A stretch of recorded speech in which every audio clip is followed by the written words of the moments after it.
And so the dominant narratives prior to World War II is that it was only right and just that civilians suffer, not just soldiers. Right. And so I'll just read a few sentences from Amanda Alexander. She says the reason that aerial bombardment was accepted so readily during World War II was that it was not universally seen in the interwar period as a defilement of the idea of a good war.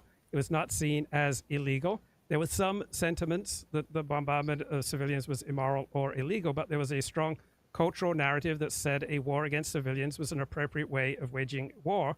Why? Because the story of the Great War that was established by the end of the 1920s was strongly antagonistic toward civilians. It blamed civilians, non-combatants, for sending young men out to be sacrificed while civilians remained unfairly safe from the horrors of war.